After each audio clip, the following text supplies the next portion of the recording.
Conversations for raising capital for your business is the topic of today's episode.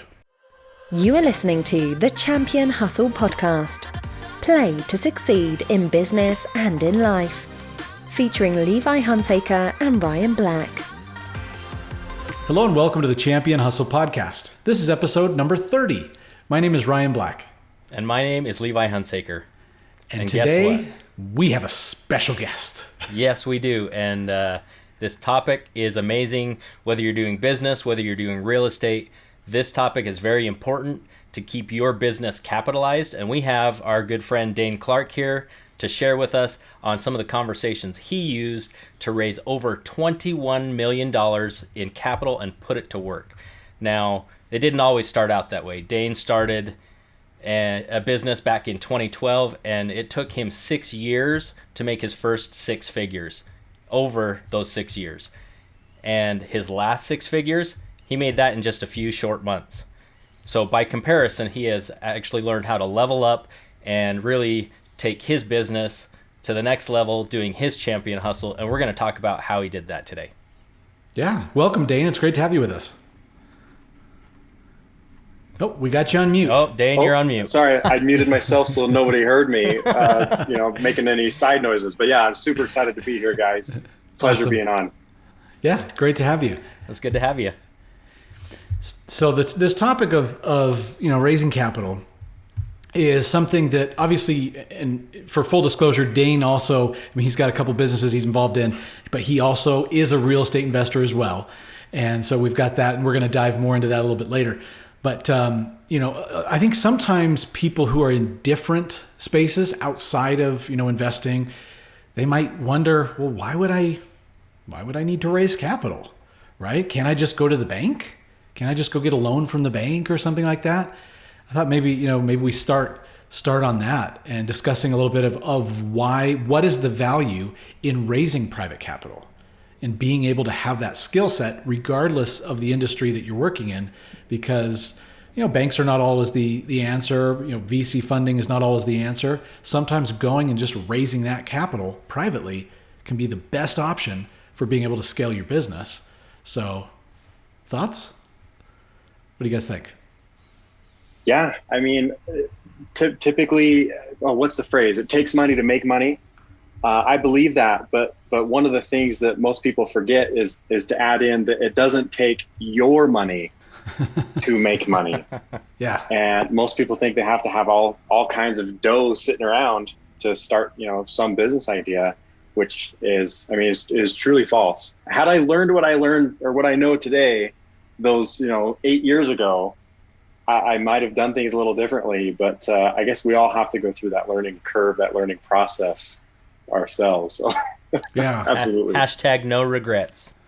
Yes, exactly. Hashtag regrets. failing forward. Exactly. Levi and I are experts in that. Exactly. Yeah. So as you look at, Ryan mentioned the banks. You've got your traditional lending avenues. What are some of the ways that you can raise capital for your business, and why did you choose to go the direction that you did? Mm-hmm. Yeah. So if I look back to, back in the early days, if you will, when we first started, one of the companies that we started and we had to raise our first money for was an Amazon delivery company. And it's basically somebody told me like, hey, Daine, can you guys buy trucks? Can you get your hands on big box trucks? And I was just like, I've never bought one of those in my life. What's it for? And they said the words Amazon. And I said, yes. How many do you need? How big do they need to be? And so there I was early on in marriage, early on in marriage, mid-20s. But we had to go and buy a bunch of these trucks so we could serve this big growing Amazon empire. And back then, the only thing I could think of was max out a bunch of credit cards, go get a bunch of auto loans basically, and buy these trucks. But lo and behold, I can't remember how many tens of thousands it was, but we were able to leverage other people's money and quote unquote raise that money to buy all these vehicles, and then we were in business, and it's at the end of the day, it's no different from any of the big companies, Apple, Microsoft, it took somebody's money, whether it was bank money or what I would call under the mattress money or savings or 401ks. And most people don't know that you can actually use your 401k to invest in a business, or again, somebody else's 401k to invest in a business. And that was my first mindset, that I had to figure out ways to come up with it myself. But over the last several years, it's grown into like, man, well, there's no way I could go get a loan or a line of credit or whatever for $21 million. And it's been more like, all right, do I go that traditional route and use banks and use, maybe what they call those venture capital firms? Or do I go the more private side and raise money just through having a conversation with another human? Because believe it or not, there's humans out there that are sitting around twiddling their thumbs, have money in the bank, and they don't know what to do with it, right? That concept took me a minute to wrap my head around. But as soon as I started believing that people like that were out there, they started showing up in my life. Where literally I've met people that said, oh yeah, I got $1.5 million sitting in the bank account collecting dust. And I was able to show them my plan of what we were doing and how it was working. And he goes, cool, well, can I give you $1.5 million to do this?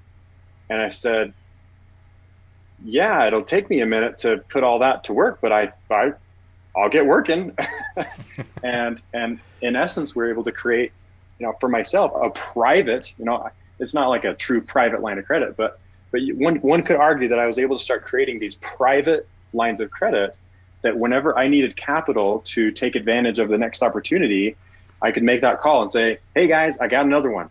I've got another, opportunity on the table that if we invest, again, other people's money, then we could take advantage of those opportunities.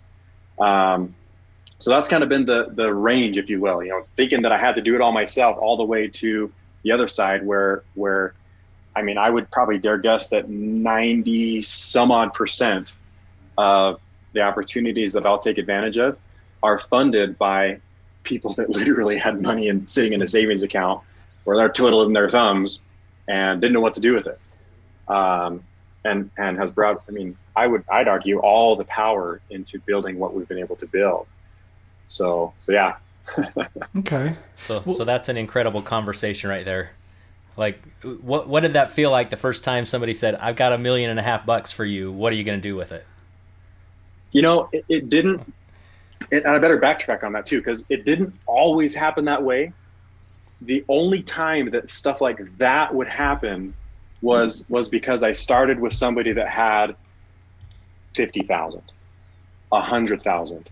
In fact, if I go back to I remember the very first time I had that conversation, it actually happened on accident, where I was just having a conversation with a gentleman and, was talking about what I was doing. And he's like, oh my gosh, that's so cool. In fact, I started my own company all these years ago and we're, we've been doing really well, but I'm so busy. I've got all this money to invest, but I don't know what to do with it. And so that conversation turned into, well, I got this opportunity. And he said, well, tell you what, let's start small with maybe $100,000 or no. I think the first one we did was 85 grand. He's like, yeah, let's start small. This first opportunity you've got on the table, we need $85,000. Let's start there. And if it goes well, I got more. And so that one gentleman, we, used his 85,000, everything went well. And then he's like, hey, we got another 150,000. I got, and then that went well. And I got another 200,000. That went well. And then it just started growing gradually. And so in the beginning, it was always these people that I was just establishing credibility with, establishing trust with, building that relationship, starting small. Even though the opportunity was this big, I was still okay to say, you know what, let's start small. Let me prove to you what I'm capable of and how well my plan works. And then it would grow over time. The people that came to me that said, hey, I got all this money sitting in the bank, it was the brother of that guy that said, hey, my brother has been doing this with you and over all these years, been gradually doing more and more. Can I do that too? and basically asked me the question, Yes. like, how many can I do?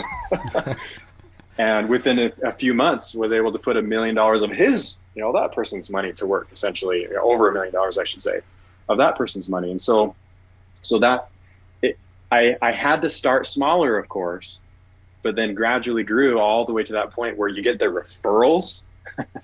And the referrals are the ones that are like, yeah, give me what he's having. I'll take 2. Yeah. Yeah. Yes. Exactly. Wow.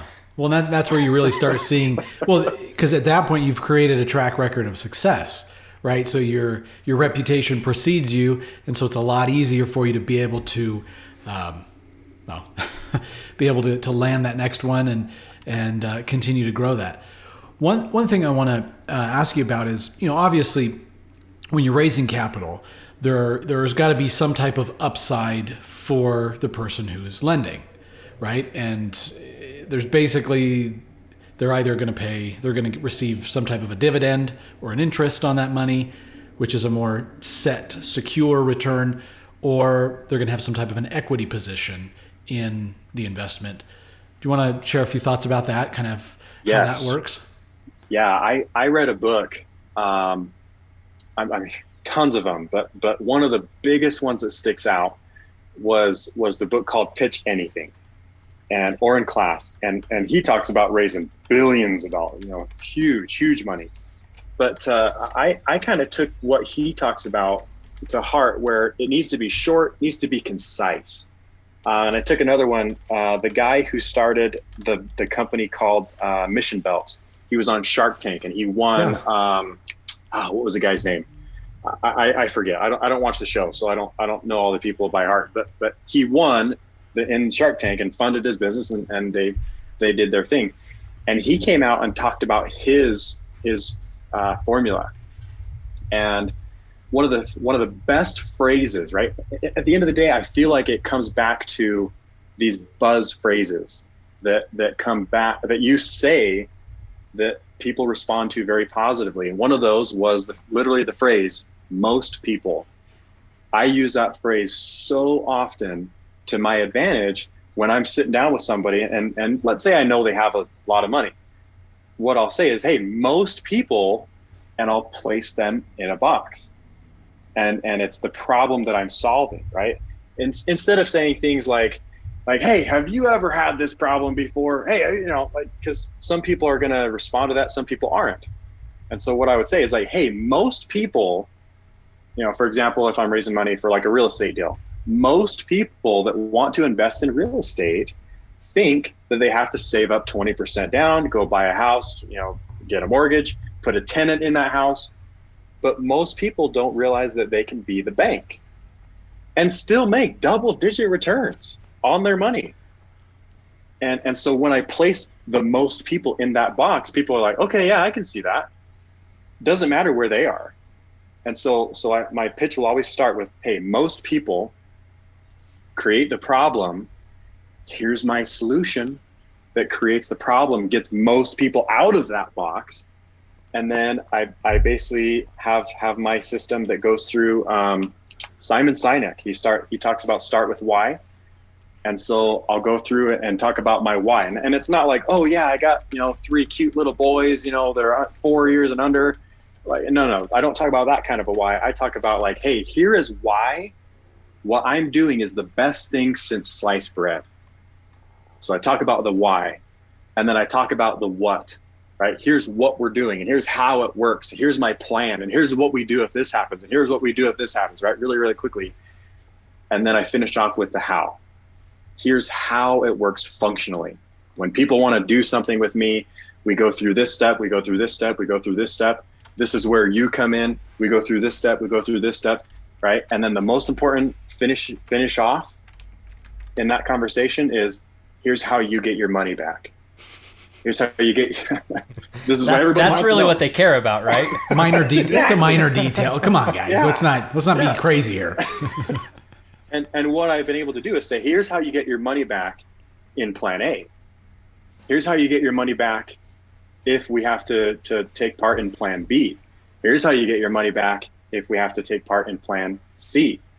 And so going through that, right? The most people, here's my solution, my why, my what, my how, and here's how I make sure that you get your money back. Now, obviously, raising money for business, you can't guarantee things, but you can say like, hey, here's what I've done. Here's what I've put in place that if this, then this, if this, then this, if this, then this, and here's our worst case scenario. And of course, the worst case is nothing works. But most people realize like, hey, like we're investing, we're starting a business here. Like we're taking a risk to, the entrepreneur, the American dream, the entrepreneur lifestyle. And so they get it. But explaining that last piece, all this, and here's how you get your money back. And when I was able to put that formula together, and like I think Levi was saying, it doesn't matter where you point that. You could point this at, the Amazon business, in one of the companies that I did, it's kind of funny to think back of all these different things that were entirely unrelated to what I'm doing now. But one of the companies that we started up was driving around to hospitals, and we would pick up blood samples and urine samples and, stool samples. Literally would carry other people's feces in my car. It's a pretty crappy job. A crappy job. That's terrible. And take it to a laboratory, right? It doesn't matter what you point this at. If you need capital to buy vehicles or to buy product or to buy inventory, anything, materials, tools, in my case, largely real estate. You point that formula at anything you're doing and you've got a good plan together, and you can present that in 30 minutes or less, then people will respond positively and say, cool, this makes sense. And I like the idea. How much can I do this? And kind of like Ryan was saying, when you do this enough, because the first time you do this, the first time I did this at least, I mean, it was hard. I had to go through a lot of different people, I had no idea what I was saying, whatever. But eventually you get to that point where literally you sit down with somebody that comes highly referred, or you come highly referred to them. Then if you got that down to 30-minute, maybe 45-minute pitch, to include, chitter chatter and nice to meet you and all those types of things. I mean, 45 minutes later, it's not uncommon anymore that I'll sit down with somebody and they're just like, yeah, I like this. Can I do this times 250 grand? And literally, like, I shook their hand for the first time in my life 45 minutes ago. And so looking, just saying, like, once you go through those learning curves, if you will, and doing it a few times, what you have to look forward to eventually is that reputation that will begin preceding you, essentially. So anyway. Awesome. Forgot how we got onto that topic, but something led to something that led to something. That's okay. It's a good conversation. Yeah, and that's why we're chill here on the Champion Hustle. So I think it's obviously real estate is a big part of what you're doing currently, and raising capital and then turning around and using that capital to invest in different properties. One of the things that you mentioned was, and it's true, there are no guarantees in investing. But with real estate and the type of how you're raising the capital and then how you're securing that capital on different transactions, the benefit or the advantage is, in most cases, those funds are secured against the property, bricks and sticks. And so even in the worst of the case of scenarios, the property is insured against loss, and they at least have something that their money is secured against. So yeah, that's Carrie. Yeah. In fact, if I may, can I speak to that for just a minute? Yeah, sure. Absolutely. Because that was actually some of the transition, because, let's say you're raising money for, let's talk, the Amazon idea, and that lasted for a little while. And just like Blockbuster, Amazon made one decision that made the small guy like me irrelevant. And so we lost our business. I mean, overnight, Amazon made one decision that they would only use companies that had so many trucks, and I can only get so many car loans. And so immediately, or, like Blockbuster and Netflix, the Blockbuster and Netflix effect, we were done. There was nothing we could do. And so going from that experience to the real estate, where like Ryan said, if you point this towards real estate, you will always have a piece of dirt. I don't care. I don't care what happens to what's on top of it. There will always be a piece of dirt. It will always be worth something, at least. But and I'm trying to remember where I was going with this. In business, one of the things that real estate made a little bit of a difference for me, you're raising money and you're saying, hey, we got an LLC and you'll be a partner in the LLC, of course, depending on how you're structuring things like that. There's a lot of ways to do that. But in that one, where we're raising money and people were becoming partners in the LLC and they get a dividend or a split of the profits and things like that, people, it felt like people would naturally feel like, hey, there's risk to this. And on one of the deals, because I actually took that same thing and applied that to real estate. We started flipping houses and people would fund the LLC and the LLC would buy the house. Instead of the LLC buying trucks for Amazon pickup, we buy houses. The LLC would buy the house to fix up and turn around and sell. And on one of the deals, this is what changed my whole paradigm. On one of the deals, we needed, I forget exact numbers, but let's just say I needed $380,000 or something like that. And I was only able to find 300. And so when I went back to some of those partners and said, hey, I'm so sorry. I probably can't do this deal. We only have 300. We need another 80,000. But I was actually able to wholesale this deal to another investor where they're going to take it on. And I told that other investor that we would be their bank. And so we'll basically just be like the hard money for them. And I kid you not. So in that deal, I couldn't flip it, turned around and gave it to another investor where they could flip it. And I told them, hey, I already have 300. So how about I give you the 300 and we will just be your hard money lender as the bank. And the guy's like, oh yeah, that sounds great. When I went back to some of those partners and was able to explain the difference, like, hey, previously we were going to be a part of an LLC, you're going to share profits, upside, downside. Now we're going to, like Ryan said, add in a personal guarantee that if it doesn't go right, then we can go after the people personally, right? There's the personal guarantee involved in that real estate, backed by the real estate that basically trumps their down payment. It trumps their rehab money. And I kid you not, one of the gentlemen said, well, Daine, if we're going to do it like this, then can I double the amount of money that's awesome, that we're going to be putting towards real estate? And the light bulb went on, where I was just like, okay, if I can tell people that their money is more secure, basically in the most secure spot known to man in real estate, and give them essentially that personal guarantee and still give them a double digit interest on their money at that point, people said, Daine, I got more money.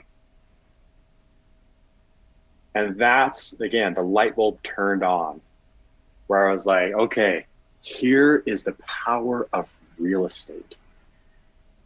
People understand that there's always going to be the dirt. And people realize that, oh my gosh, like, hey, worst case scenario. Because I was able to tell that person at that point, like, hey, we flip the house, we make our money, great. They don't flip the house, we keep it, and we're only in at 300,000. And the other guy brought 80,000 down, and he put $80,000 into the fix up. So that guy brought 160. He would lose his 160 because we're the bank. And worst case scenario, we keep this property as a paid for, free and clear rental property. And when that light bulb turned on, where I was like, oh my gosh, real estate has all the backup plans that I'm ever going to need to turn a property into profit, no matter what we do, as long as we structure it correctly. There was all the pitfalls, of course, but as long as we did it correctly, we had all these backup plans, and people were responding with, can I double the amount of money I'm doing this with you? So you basically took your strategy and put it on steroids. Exactly. And I set out to say, all right, here's how much resources I have. Actually, do we have, I'm not, you guys don't show the video of this, right? People can't see how big my fingers are, how big this is. Oh, this video will show up on Facebook, YouTube, the video? Instagram. Okay, cool. Yeah. So for you guys listening, you can see Daine if you head over to Facebook, YouTube, or Instagram to our Champion Hustle pages. Cool. I wasn't sure if it was just podcast, just audio, but yeah, my opportunity, my resources were this big, and I figured out how to basically take those resources and make them this big, and go create the opportunity that could match it. So create the opportunity and the resources to do, like you're saying, $21 million in the last 3 years, I think it was, that we've put to work in real estate now, doing that very thing, buying up homes, personally guaranteeing, basically being the person that gets the check on the first day of the month, no matter what happens. Elections could be going on, a pandemic goes on, people still owe the check on the first day of the month, no matter what. So anyway, just light bulb moments. Yeah, I mean, that's incredible. We talked about doing notes and being the bank on last week's episode of the Champion Hustle podcast, and this just feeds right into it. But we also wanted to talk about it in the context of just business in general, because that's where some people are falling short, is they don't have the capitalization, and a lot of businesses struggle or fail because of undercapitalization. So if you can find a way to do it correctly and create a win-win for somebody else, right? Do you go and just ask people for money? No, it doesn't work. In fact, those are typically the people I make fun of, because I'm a part of a lot of Facebook groups and either business owners or real estate investors, and there's always that one guy or that one gal that just like posts on Facebook like, "Hey, I got a business idea. I need $300,000," and nobody even comments or likes the post. It really doesn't work like that. Well, and not to mention that if you do that incorrectly, you can get yourself in an orange jumpsuit pretty quickly. So make sure you're talking to an attorney as you're working on raising your capital, because I know I don't look good in orange. Do you look good in orange, Daine? No. I mean, some people argue that I've got kind of orangish hair, but that's the extent of it. But yeah, and sorry, I've been so excited about real estate these last several months and even years. But like I said, you point the concept at anything, at starting up a small side hustle business or going big. I've got people that have used this same idea to create a multi-state, plumbing company, and using these techniques to raise money for their company so they can expand and grow and hire more people and train and all that stuff. So that same technique. Now, here's one cool thing too, as a business owner, not always, but sometimes a business owner that's selling a product or a service, they need some form of real estate even. And that can even sweeten the deal for the investors or the private lenders, or basically whoever is helping to fund and capitalize your business. When you bring real estate into the mix of that, I mean, not all businesses are like that. Some businesses are just run from home, and so not necessary. But sometimes that can sweeten that deal. Where I was just talking to the guy that my kids go to, the dentist, the dentist that my kids go to. I love just talking business, and so I'll show up for a dentist appointment for my 4-year-old, and I'll talk to the dentist about business, whatever. But his strategy is, running his dentistry business, but also adding the real estate that he's running his business on to the portfolio. And when you do stuff like that, just because of, again, that power of real estate, you use the real estate to fuel the business as well. And I mean, and not only saves them money, but makes them money and opens up the opportunity for more capital. It absolutely does. And there's collateral for additional loans.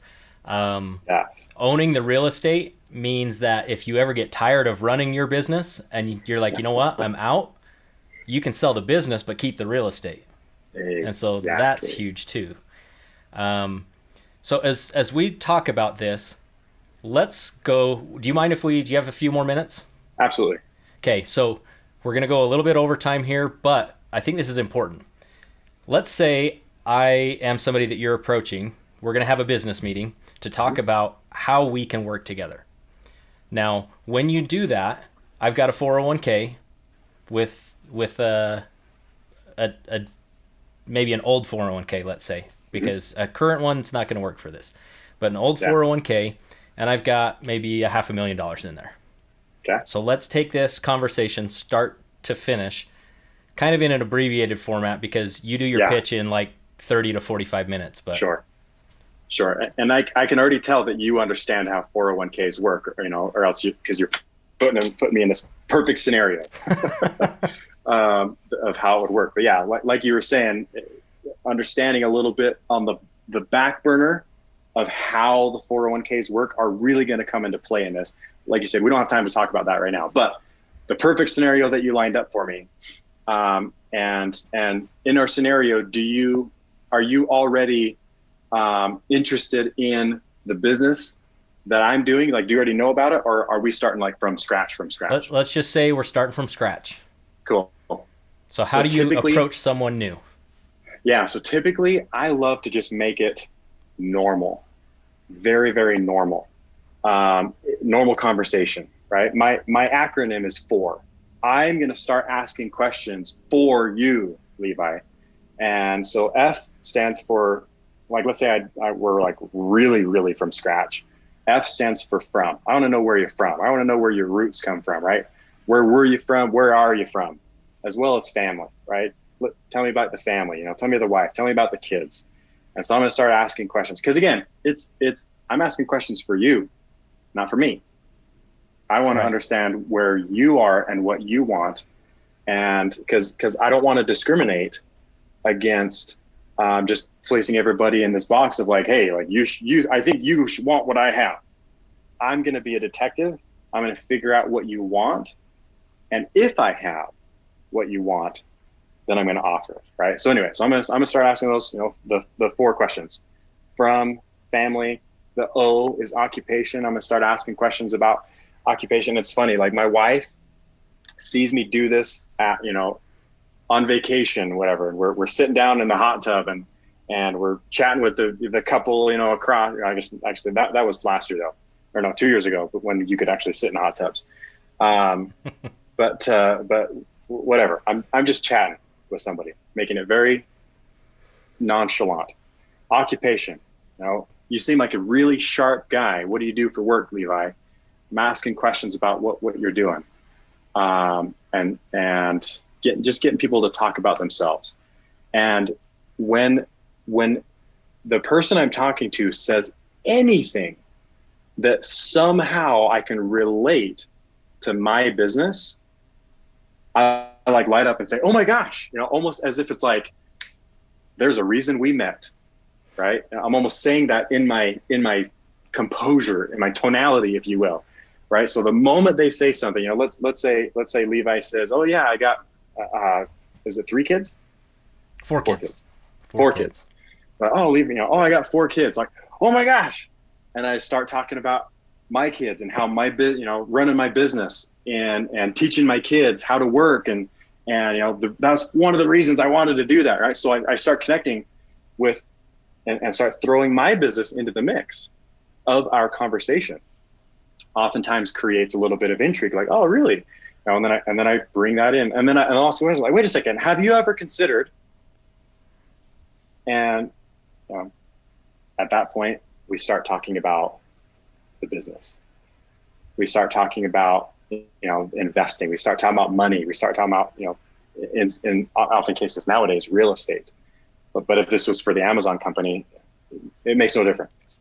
And so we start talking about investing, retirement. And so I would then ask that question, like, hey, you ever considered, investing, or do you invest? What do you invest in? And then I'd be like, oh my gosh, did you know that you could actually invest in businesses with your 401k? Most people don't know that they can take a 401k. You could buy golf balls. Let's say you had the hookups that you could go get golf balls from, I don't know, M&M land that have the little M&M faces on the golf balls, and everybody wants those, right? Let's say you had the hookups. You could buy golf balls, 50% discount, and turn around and sell them on Amazon. You could buy that golf balls with your 401k and turn around and sell them and make a profit inside of your 401k, tax-free or tax-deferred, right? So then I start talking about stuff like this. Did you know, in my case, maybe real estate, but whatever. I don't actually have a company that sells M&M printed golf balls, but maybe I should. So it's a new business idea. Exactly. It's funny. We actually just went to M&M land down in Vegas with our kids for the first time and spent $100 in M&Ms. That's all we bought was M&Ms. $100 in M&Ms. What's the problem? Who doesn't like M&Ms? There's like this much M&Ms, right? Anyway, so so then I start asking those questions. Did you know, that you could invest in anything? And then I start asking more questions like, oh yeah, like in fact, with some people I say, oh yeah, what do you track your 401k very well? What are you used to making? And if I can get somebody to really like get excited about stuff like that, not everybody is, but you'll find that many people, if you're excited to talk about it, so are they. And I find so many people that when I start bringing stuff like this up, people are just like, oh my gosh, yeah. And especially because I got a plan. And when people recognize that I got a plan, they want to talk to me that much more. Anyway, so we're talking about 401ks and oh my gosh, did you know? And we start talking numbers, like, oh yeah, like what kind of a return? Like, let's say a business opportunity was staring you in the face. What kind of a return would turn your head where you're just like, oh my gosh, like what I'm doing sucks. I want to do that. Right? I try to get a number out of them. Right? They can give me any number they want. And when they give me that number, I'll sit and think like, okay, here's where they're at. And I'll try to place where could somebody be in my business and make that kind of a return, or more, or maybe sometimes less. And then the conversation goes, that way. And at this point, now we're talking about the business and as we're getting excited. And at this point, I cut it off. And I say, you know what? You and I should sit down and have a proper conversation about this, right? The moment they get excited, bam, cut it. So you and I need to sit down and have a proper conversation about this. When are you available? And I'll whip out my calendar, if I'm sitting around the hot tub, then obviously I don't have that. But yeah, hey, if you got a pen, I'm going to write this on my hand. Whatever. And I'd schedule that proper meeting to sit down. But honestly, most of those dollars that I've been able to raise started with a conversation much like that. Did you know? Oh my gosh. If you want that kind of return, I think you and I should sit down and talk. You might really like what I've been doing. And people are like, cool, yeah, let's sit down. They recognize it. They recognize a man with a plan when they see one. So for those of you guys who are listening to this, make sure you go back and listen to that conversation again, because it's all about building rapport first, then relating, and then starting to talk kind of in the business. People that are interested, you keep going. People that aren't, you don't. Yeah. And that's okay. You don't have to waste anybody's time. Like if they don't share, if I may, when I say that I oh my gosh, I light up and say, oh my, it's like fate that we met. I'm not kidding. Like, I believe that there's a reason I met this person, however, and I show that. And if they don't reciprocate, like you're saying, Levi, yeah, if they don't believe that, then there is no reason that we met other than to say hello and nice to meet you. But if they do reciprocate, you probably have a new business partner, quite potentially. That's awesome, because it's all about that next step, talking about it, and like you said, cut it off so that you can do a proper pitch and business conversation after that. Yeah. And that way, the people that you're talking to are much more likely to be interested in your business. Yeah, exactly. So that's super awesome. As we get into that, there are so many good nuggets in there, and he asks 2 amazing questions once you get down to the money part of it. And, understanding where they're at and understanding where they want to be. And if you noticed, he was just asking tons of questions. And someone that leaves a conversation feeling like it was amazing conversation probably did more than 75% of the talking. Absolutely. Is that what you see? Every time. Yep. We got 2 eyes and we have 2 ears, and we got 1 mouth. Exactly. On purpose. It's not by accident. So cool. Close your mouths more, open your ears more, open your eyes more, and you will be amazed at the opportunities and conversations you can have. So I hope this helped you guys look at how you can go out and raise private capital for your businesses, and maybe even opened up your eyes to some new opportunities that may be available for you. But you guys may have seen that Ryan had to jump out of here partway through this episode. Normally, when we end up with conflicts like this, we would reschedule, but our guest episodes, we want to be pretty firm on that. And so Ryan had kind of a last minute business. He just bought a new flip, 2 weeks ago? And so he's in the throes of getting that flip up and running so that he can be more hands-off here in a few weeks. But he had to jump out, so we want to excuse him for that. We had a great finish to the conversation with Daine. And if you guys want to connect with Daine, you can go to DaineClark.com. It's DAINE, so Daine with an E, Clark.com. And that is actually going to be in the notes to this episode, in the description of this episode, so you can connect with Daine. And that'll actually take you to be able to connect with him on LinkedIn. So we were so excited about this topic today, though, Daine, and we've gone way over time already. We love talking about this. We love talking with you. But we forgot at the beginning of our episode to mention to head over to our website at championhustle.com and get access to your free 7-day quick start boot camp. Absolutely free. Just put in your email, and over the next 7 days, we're going to send you some trainings and some guided action items to help you get your business dialed in and moving forward the way that you want it to be. And let's see, if you liked what Daine has to say, guess what? In just a few weeks, Daine's going to be coming back. And we're going to be talking about a different strategy on how he's putting some of that money to work. I don't want to give too much away because it's a pretty sexy strategy, and it kind of combines the being the bank strategy with what we talked about in raising capital, and puts it on steroids. Like it takes it to the next level on how to make money in real estate without a lot of the headaches that come with real estate. So amen. We will cool. I'm excited to come back. It's good. So we will have more details about what that's going to be coming up here in a few weeks. But come on back and listen to Daine. Head over and connect with him on DaineClark.com.